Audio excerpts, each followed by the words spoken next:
L'estradizione in Italia di Filippo Turetta entro una decina di giorni, secondo la Procura di Venezia, anche se il governo ipotizza una procedura accelerata per gli investigatori. La sua è stata una fuga senza complici. Non aveva il diritto di prendersi la vita di mia sorella all'indomani della fiaccolata per Giulia, le lacrime di Elena e il suo messaggio a uomini e ragazzi. Ed è bufera sulle dichiarazioni social del consigliere regionale Stefano Valdegamberi, che ha attaccato Elena Cecchettin accusandola di recita ideologica e cultura satanista. L'opposizione ne chiede le dimissioni. Indignazione e rabbia sul web per una pagina Facebook creata in queste ore a sostegno di Filippo Turetta. Scatta la segnalazione alla polizia postale. L'omaggio di oltre 2000 studenti che nella facoltà di ingegneria hanno ricordato Giulia, la ministra Bernini, la rettrice Mapelli avrà la sua laurea. Su Instagram il post della leggenda veneziana del nuoto, una dedica alla figlia che sta per nascere, pensando a Giulia, a ricordare la giovane vittima anche Laura Pausini e Annalisa Minetti. Domani la festa della Madonna della Salute dalle 9:45, la diretta su Antenna 3 per la messa presieduta dal patriarca Moraglia, attesi migliaia di fedeli da tutto il Veneto e già stasera il pellegrinaggio. TG del Veneto, buonasera, ben ritrovati. L'estradizione in Italia di Filippo Turetta entro una decina di giorni, anche se il governo ipotizza ci possa essere una procedura accelerata. L'ipotesi di reato a suo carico è ora quella di omicidio volontario.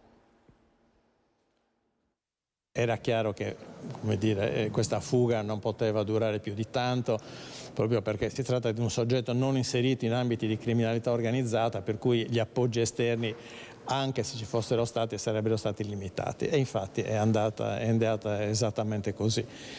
Non si è costituito, ma è stato prontamente individuato. Dopo il ritrovamento del corpo di Giulia Cecchettin tra Barcis e Piancavallo, la cattura di Filippo Turetta nelle vicinanze di Lipsia, in Germania, costituisce il secondo punto fermo nelle indagini condotte dalla Procura di Venezia. Il 22enne di Torreglia ha trascorso la sua prima notte in carcere ad Halle. Sappiamo che Filippo è stato trovato in grande sofferenza, scosso dalla vicenda, ha spiegato il suo legale italiano, l'avvocato Emanuele Compagno, che non lo ha raggiunto in Germania, e lo stesso faranno probabilmente anche i suoi genitori.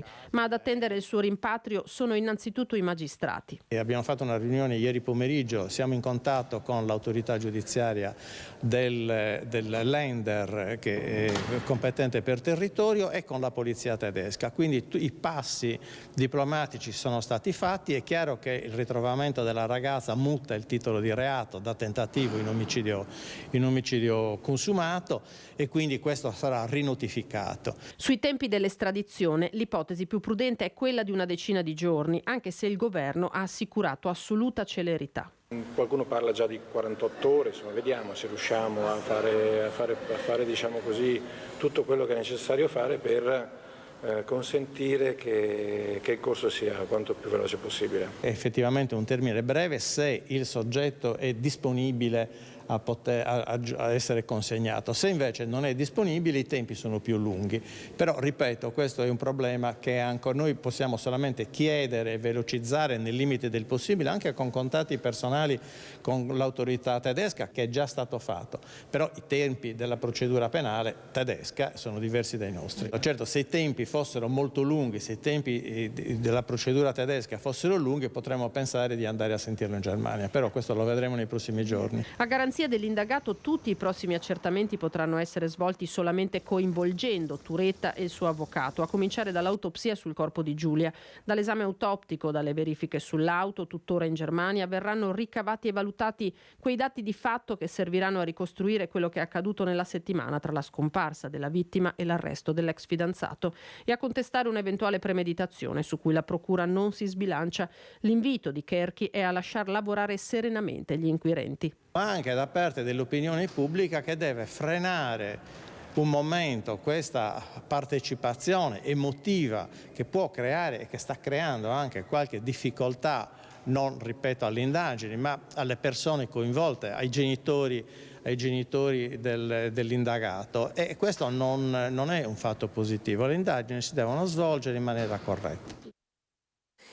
Non aveva il diritto di prendersi la vita di mia sorella, distrutta anche la vita della mia famiglia, le parole di Elena, la sorella di Giulia. Filippo ha deciso di chiudere la vita di mia sorella e non aveva il diritto di farlo. Ma lui non solo la sua, lui ha spezzato anche la vita mia e della mia famiglia, perché io mi sveglio ogni mattina e mi viene da piangere a pensare che mia sorella non è nella camera a fianco alla mia. E questa mattina me la sono immaginata mentre mi diceva forza Lele, vai e spacca tutto, perché lei mi supportava sempre. E lui non aveva il diritto, lui non è nessuno per avere questo potere. E non doveva prenderselo. Questa volta per Elena è difficile trattenere le lacrime davanti alle telecamere. Lei che si è sempre dimostrata forte e risoluta, ma anche combattiva. Un'oplita, proprio come le diceva sempre Giulia. Questa mattina mi sono immaginata mia sorella che mi diceva forza, vai.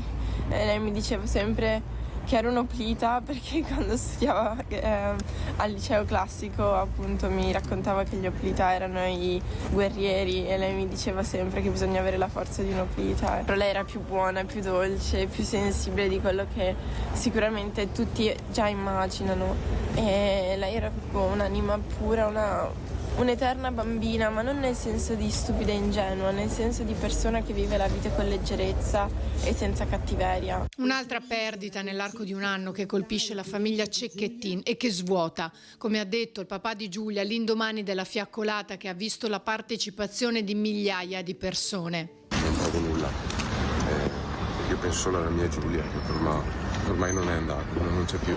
E mentre davanti alla casa continuano ad arrivare fiori e il fratello di Giulia raccoglie con dolore le lettere e i biglietti lasciati in questi giorni per lei, da Elena arriva un messaggio forte ai ragazzi. Un episodio in cui avete mancato di rispetto a una donna in quanto donna, in cui avete mancato di rispetto a qualcuno solo perché donna, avete magari fatto del catcalling, dei commenti sessisti con i vostri amici, l'ironia da spogliatoio, come la chiamano, non va bene. Fatevi un esame di coscienza e realizzate questa cosa e poi imparate da questo episodio e iniziate a controllare, a richiamare anche gli altri vostri amici, perché da voi deve partire questo, perché noi donne possiamo imparare a difenderci, ma finché gli uomini non fanno un esame di coscienza e non si rendono conto del privilegio che hanno in questa società, non andremo da nessuna parte. Che quando vedete un amico un po' ossessivo, forse è il caso di parlargli, forse è il caso di fargli notare che non bisogna esserlo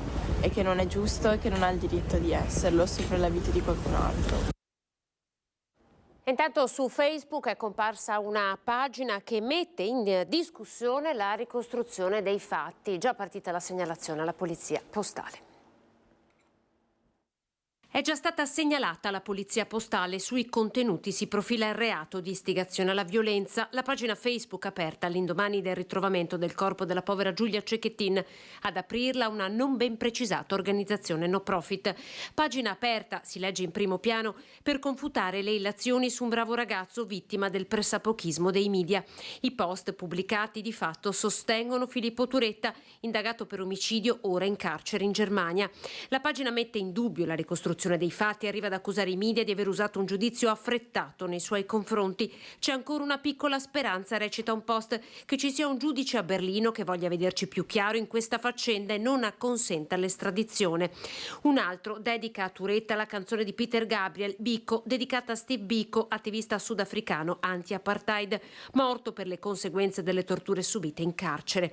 Post che associano Turetta a Tortora o che attaccano la sorella di Giulia, Elena. Ha presto in circolazione una nuova Ilaria Cucchi, si legge. Tra i primi a segnalare la presenza di questi contenuti sul web alcuni avvocati, tra questi Francesca Ghislon, collaboratrice per anni del Centro Antiviolenza di Padova ed oggi nel Consiglio direttivo del Cantiere delle Donne. La considero una cosa indecente e qui mi fermo, e credo che ci vorrebbe anche una certa velocità di intervento da parte di chi deve garantire che ci sia una correttezza, una sensibilità in questo tipo di strumenti, e quindi confido che venga chiusa immediatamente. Censurare velocemente questi contenuti è quello che chiedono le centinaia di commenti ai post in difesa dell'innocenza di Turetta. L'opinione pubblica ha anticipato le forze dell'ordine chiedendo la chiusura immediata della pagina. Costretti a giustificarsi anche quando denunciano, è questa la condizione cui talora sono sottoposte le donne vittime di violenza, conferma l'avvocato Ghislon. Questo è uno dei primi aspetti che dobbiamo combattere. Le donne vengono messe sempre in discussione quando accade un fatto del genere e le donne finiscono sotto accusa un'altra volta. È uno svilire la gravità di quello che ci succede. Combattere questo fenomeno significa anche dare alle donne la fiducia, perché bisogna denunciare, ma bisogna anche essere tutelate quando si fanno queste cose, difese. E sempre sui social il consigliere regionale Stefano Valdegamberi attacca alcune dichiarazioni rese da Elena ad un programma televisivo. Bufera sui social, l'opposizione ne ha già chiesto le dimissioni. Un lungo post contro Elena, la sorella di Giulia Cecchettin, che fa finire sulla bufera il consigliere regionale Stefano Valdegamberi. Lo storico esponente della Lega, ora il gruppo misto, usa parole pesanti per commentare una trasmissione televisiva in cui la ragazza è intervenuta dopo l'omicidio della sorella. Dalla sorella di Giulia una recita ideologica, scrive Valdegamberi, altro che cultura patriarcale, e accusa la ragazza di divulgare simboli satanici. Tra i primi a dissociarsi dalle sue parole è subito il presidente Zaia. Questo è il momento del dolore, non certo quello di invocare l'intervento dei magistrati, dice, sulle dichiarazioni personali della sorella di una ragazza che ha perso la vita in questo modo tragico. Insinuazioni gravissime, accusa Angelo Bonelli, deputato di Alleanza Verde e Sinistra, che annuncia per Valdegamberi un'interrogazione parlamentare. A parlare di attacco oltraggioso e delirante invece il deputato Dem Alessandro Zan. È inconcepibile, scrive, che al dolore si aggiunga anche violenza istituzionale. Intanto l'opposizione ne chiede le dimissioni. Penso che questo consigliere regionale stia utilizzando in modo inopportuno la sua carica, la sua posizione di potere, e ritengo che non dovrebbe occuparla. Valdegamberi dovrebbe dimettersi e noi siamo tutti stanchi di commentare e di sentire queste cose. Un commento di non condivisione di dichiarazioni che minimizzano la responsabilità personale dell'omicida per cercare una responsabilità nel presunto modello patriarcale. Non pensavo suscitasse una tale violenza di reazioni. La risposta all'odio social scatenato dal post non tarda ad arrivare. È Valdegamberi a mandare agli organi di stampa un comunicato nel pomeriggio che non riesce però nell'intento di placare le polemiche. Parla il titolare del ristorante La Cicogna, travolto da diversi insulti e disdette perché un tempo ha appartenuto alla famiglia e al nonno di Filippo Turetta. Preso di mira perché un tempo il ristorante La Cicogna era appartenuto al nonno di Filippo Turetta. Se c'è qualcosa di brutto che si aggiunge a questa già terribile storia, sono questi insulti gratuiti e senza pietà rivolti a chi non c'entra nulla, ovvero la famiglia Fesio, attuale gestore del ristorante La Cicogna, che loro malgrado si sono trovati coinvolti in una vicenda a cui sono completamente estranei. Parecchi insulti, diciamo che il sabato è stata la giornata peggiore, dove tantissime telefonate di insulti da parte di persone con numeri nascosti, sui social comunque sulle recensioni, sui social, su Instagram, siamo stati un po' presi d'assalto su questa cosa. E come tengo a ribadire, noi non c'entriamo nulla con la famiglia Turetta, abbiamo soltanto comprato il locale dal nonno nel 2011 e ristrutturato tutto, e la nostra famiglia è al di fuori di tutta questa cosa. Da quando sabato è stato ritrovato il corpo senza vita di Giulia Cecchettin, l'attuale titolare della Cicogna, che gestisce da anni il locale, ha subito insulti, minacce e moltissime disdette. Anche oggi è successa una situazione un po' critica, perché è arrivata una persona se non mi ricordo più il nome, da Conegliano, è entrato dritto al locale insultandoci, chiedendo se siamo noi i genitori di questa persona. Non ha usato queste parole, ma è meglio non dirle insomma qui, e fortunatamente c'erano anche i carabinieri che l'hanno bloccato e adesso prenderanno dei provvedimenti. Puoi utilizzare questo microfono per chiedere, fare un appello e dire una volta per tutte di lasciarvi.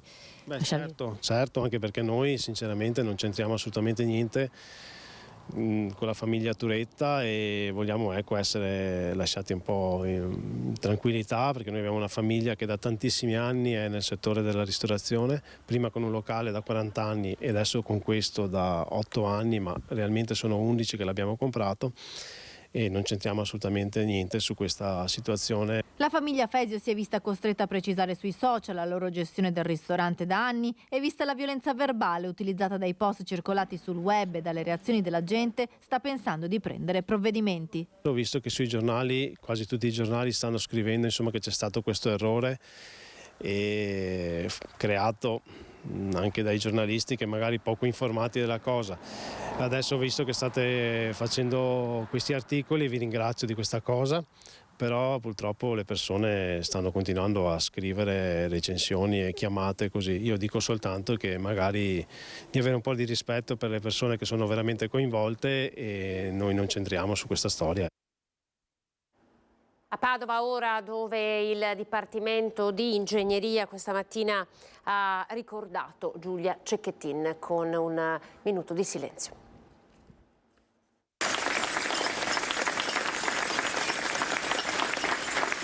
Un minuto di silenzio, anzi un minuto di rumore per ricordare Giulia. Oltre 2000 gli studenti che nel cortile della Facoltà di Ingegneria in via Gradenigo hanno voluto ricordare Giulia Cecchettin, molti più del previsto, tra lacrime e commozione per la 22enne, loro compagna di studi, ma anche per dire basta alla violenza su tutte le donne. Siamo in questo cortile che lei avrà attraversato 1000 volte. Era una nostra compagna di corso, studentessa come noi, con cui condividevamo spazi e obiettivi. E la cultura dello stupro è una cultura in cui siamo immersi tutti e tutte da quando nasciamo, che si regge su una serie di atteggiamenti quotidiani che siamo educati a tollerare, a sopportare, a giustificare, a incoraggiare, che sono la pacca sul culo non richiesta, che sono le battute sessiste, che sono la possessività. Combatto per urlare più forte di me. Possiamo vivere senza paura, mamma, proprio come ho vissuto io. Se domani tocca a me, voglio essere l'ultima. Però di Giulia posso dire io personalmente che l'ho conosciuta, che era una ragazza tanto tanto dolce.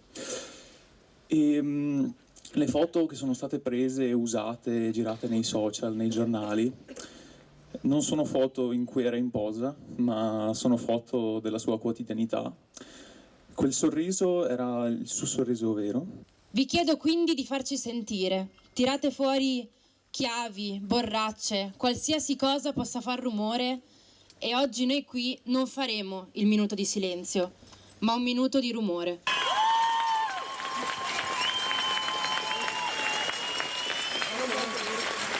È stata un'emozione forte, già abbiamo un dolore grandissimo nel cuore vedere tanti ragazzi così oggi dà un segnale di speranza. C'è una panchina rossa vagante, cioè itinerante, che ogni anno viene posta su un dipartimento all'altro, quest'anno verrà posta qui e questa sarà installata stabilmente presso il nostro dipartimento e l'avremo qui tutti i giorni dell'anno per sempre. Infine, altro segno concreto, all'inizio di ogni lezione, docenti e studenti hanno osservato un minuto di silenzio in classe con la proiezione di un messaggio in ricordo di Giulia. Grazie.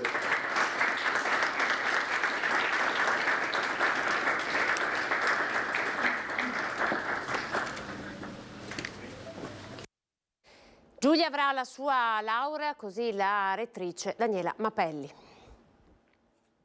Nel caso di Giulia sicuramente è prevista una laurea perché Giulia aveva terminato tutti gli esami, aveva già consegnato anche la tesi. Quello che io voglio fare però è rispettare in questo momento il dolore dei genitori perché la cerimonia deve essere necessariamente concordata con la famiglia. Ci vorrà del tempo, però ci sarà una cerimonia. Quella di Giulia Cecchettin non sarà una laurea alla memoria, ma un riconoscimento ufficiale. Lo sottolinea la rettrice Daniela Mapelli e lo ribadisce il ministro dell'Università Anna Maria Bernini. È un simbolo, ma è anche una persona. È una persona di cui bisogna rispettare la storia, il dolore della famiglia. E, ha detto bene, non è una laurea honoris causa, è la sua laurea che si è guadagnata con un percorso di studi eccellente a cui lei teneva moltissimo. Quindi non possiamo dimenticare Giulia, poi Giulia è anche un simbolo, sarà un simbolo, ma Giulia è Giulia. Non solo questo però, perché saranno molte le iniziative per ricordare la studentessa 22enne. Antonio Tajani, il nostro vicepresidente, ha già predisposto delle borse di studio per studenti stranieri da dedicare a lei. Poi ciascuno di noi per la sua parte, io non posso anticipare le iniziative delle singole università, farà qualcosa. Giulia è stata una grande studentessa, è stata una persona dolcissima. Tutti noi abbiamo davanti agli occhi Giulia che abbraccia l'albero, no? Con i suoi pupazzetti attaccati allo zaino, insomma, le hanno portato via tutto, non meritava. Nessuno merita una cosa del genere. È necessario un cambio di passo, sottolinea il ministro Bernini. Sensibilizzare, portare le persone a capire che nelle relazioni umane non bisogna fare quello che non si vuole ricevere. Concetto banalissimo, ma a volte troppo elementare per essere metabolizzato fino in fondo. Una vicenda che ha sconvolto tutta la comunità universitaria e non solo, sottolinea la rettrice Daniela Mapelli. Ho cercato di provare ad immedesimarmi come madre, anche oltre che come docente, o tantomeno come rettrice, sia da una parte che dall'altra, e penso che sia un dolore atroce. E in questo momento mi sento di dire che siamo vicinissimi alla famiglia di Giulia, ma siamo anche vicini alla famiglia di Filippo, perché nessuno di noi pensa di avere un assassino dentro le mura domestiche. Pochi secondi di pubblicità, tra poco. TG Veneto, ben ritrovati. Sono tante le star che si stanno mobilitando per ricordare Giulia in queste ore, a partire da Annalisa Minetti che si trovava in mattinata a Caorle. Abbiamo trovato Giulia morta ammazzata, e ammazzata da una persona che probabilmente non ha dato mai la percezione di sé come un individuo pericoloso, anche se sono convinta che Giulia avesse individuato alcune problematiche. E allora io dico, porca miseria, non abbiamo ancora imparato, e le dico anche alle istituzioni, non abbiamo ancora imparato a farci proteggere e a proteggere. Così da Caorle la richiesta alle istituzioni di Annalisa Minetti, modella, cantante, scrittrice e campionessa paralimpica. Tra cordoglio, rabbia, impotenza e voglia di dire adesso basta, anche Laura Pausini. Educa tuo figlio, sottolinea, indicando anche il numero antiviolenza 1522. Le fa eco pure l'attrice Valeria Solarino. A che serve gridare all'inasprimento delle pene se siamo già morte? Credo che l'unico modo per sradicare questo virus sia educare al rispetto della donna, scrive. Tantissime le star che in queste inquiete ore si stanno mobilitando per Giulia Cecchettin. Sui social il pensiero di un'altra veneziana come lei, Federica Pellegrini, nelle foto al tramonto col pancione, l'esortazione alla sua bimba che arriverà a breve. Spero di riuscire a proteggerti, dice, a renderti forte, ma soprattutto ti costringerò a sentirti libera. Per tutto il resto ci pensa papà. Giulia, perdona tu e tutte le donne uccise per mano di un uomo incapace di accettare la fine di una storia. Così Alba Parietti, pubblicando la foto di Giulia abbracciata alla sua mamma. A concludere con un monito alla Minetti: non inneggiamo all'odio e alla violenza, dice, pensando al fratello di Filippo Turetta. A oggi abbiamo due famiglie completamente distrutte, un fratello da poco 18enne, il fratello dell'assassino, perché così lo definiamo, che purtroppo sarà macchiato a vita e dovrà difendersi, anche se inconsapevolmente o comunque ingiustamente, di ciò che lui non ha fatto. Domani la festa della Madonna della Salute dalle 9:45, la diretta su Antenna 3 con la messa presieduta dal Patriarca Moraglia. Allora per noi, lo vedo già collegato, c'è il nostro Filippo Fois. Filippo, la festa, perché è una festa, è già iniziata, cosa sta succedendo?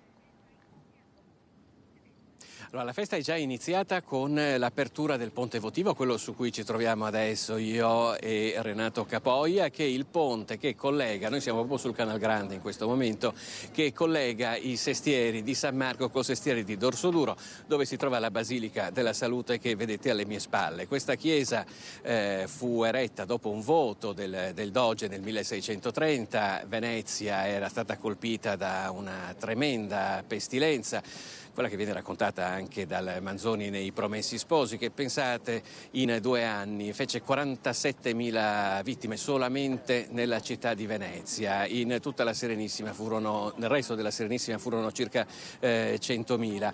Già dopo quel primo voto del Doge la pestilenza iniziò a mollare la corda, a diminuire di intensità fino a poi finire, e poi si diede il via a questa opera faraonica che adesso vedete in restauro, che fu completata solamente nel 67, nel 1667.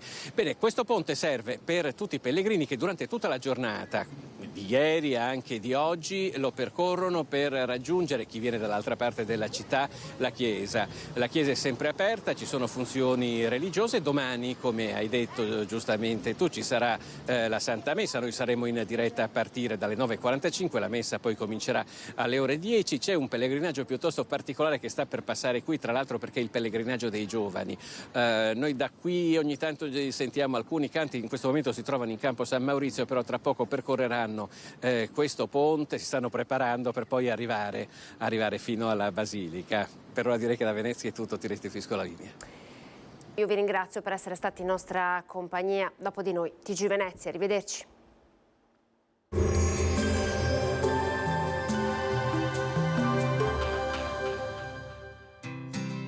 L'Unic Star, le uniche pagliette antibatteriche in commercio, prodotte anche per i marchi più importanti, sia nazionali che internazionali. Bentrovati al meteo. Una perturbazione porterà maltempo al centro-sud. Il nostro territorio resterà invece ai margini di tale vortice di bassa pressione. Il tempo sarà sostanzialmente buono. Vediamo il dettaglio di martedì 21 novembre. Sul Veneto ci attende una giornata all'insegna di un ampio soleggiamento. Nel pomeriggio qualche addensamento in più.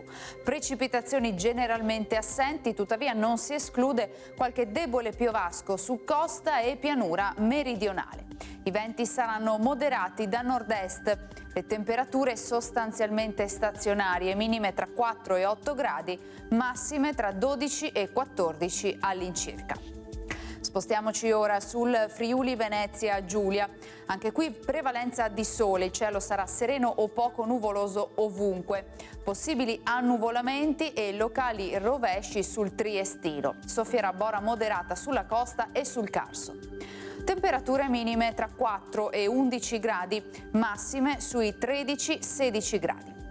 Infine diamo uno sguardo alla situazione del Trentino Alto Adige, dove si prevede un tempo soleggiato con qualche nuvola in aumento sui confini più settentrionali. Temperature minime intorno agli 8 gradi, massime infine sui 17 all'incirca. Dal meteo di Antenna 3 per ora è tutto, grazie per l'attenzione, arrivederci.